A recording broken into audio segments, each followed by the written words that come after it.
Reporter breaking. ആലപ്പുഴയിൽ വെള്ളപ്പൊക്ക പ്രതിരോധ പ്രവർത്തനങ്ങൾ പാളി. തോട്ടപ്പള്ളിയിൽ ഉണ്ടായത് ഗുരുതരമായ വീഴ്ചയാണ്. പുഴയിൽ മണൽത്തിട്ടകൾ നീക്കി ആഴം കൂട്ടാത്തത് നീരൊഴുക്ക് വലിയ തോതിൽ കുറച്ചു. സ്പിൽവേയിലൂടെ 1800 ക്യൂബിക് മീറ്റർ ജലം ഒഴുക്കാമായിരുന്നിട്ടും 600 ക്യൂബിക് മീറ്റർ വെള്ളം മാത്രമാണ് ഒഴുക്കിയത്. മണൽ നീക്കാത്തതിനാൽ സ്പിൽവേ ഷട്ടറുകളിൽ മാലിന്യം അടിഞ്ഞുകൂടിയ ദൃശ്യങ്ങൾ റിപ്പോർട്ടറിന് ലഭിച്ചു. മനീഷ് മഹിബാൽ തയ്യാറാക്കിയ റിപ്പോർട്ട് കാണാം.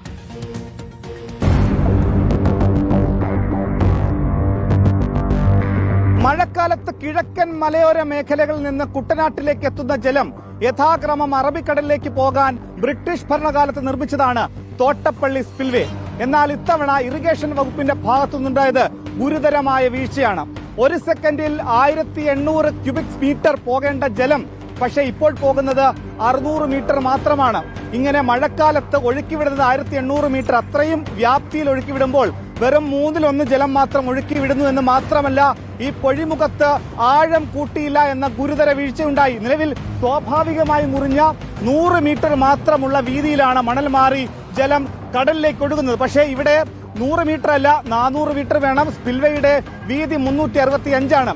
ആ 365 വീതിയിലൂടെ സ്പിൽവേയിലൂടെ കടന്നു വരുന്ന ജലം പോകാൻ 100 മീറ്റർ മാത്രം വ്യാപ്തിയുള്ളപ്പോൾ ഇപ്പോഴിതാ റിപ്പോർട്ടർ വാർത്തയിൽ കണ്ണിൽ പൊടി വാരിയിടാൻ എന്ന വണ്ണമാണ് ഇപ്പോഴിതാ JCB ഉപയോഗിച്ചുകൊണ്ട് ഇവിടെ നിന്നും മണൽ നീക്കം ചെയ്യുന്നത്. മഴക്കാല പൂർവ്വ ശുചീകരണ പ്രവർത്തനങ്ങളെല്ലാം അവതാളത്തിലായി എന്ന് മാത്രമല്ല, കിഴക്കൻ നാട്ടിൽ നിന്നെത്തിയ വലിയ മാലിന്യങ്ങൾ ഇപ്പോഴും തോട്ടപ്പള്ളി സ്പിൽവേയിൽ കെട്ടിക്കിടക്കുകയാണ്. അതുകൊണ്ട് തന്നെ സർക്കാർ സംവിധാനങ്ങളിൽ വലിയ പരാജയമുണ്ടായി എന്നാണ് പ്രതിപക്ഷത്തിന്റെ ആരോപണം. ക്യാമറമാൻ കണ്ണൻ മുഹമ്മയ്ക്കൊപ്പം reporter Manish Mahibal, in reporter, Alappuzha.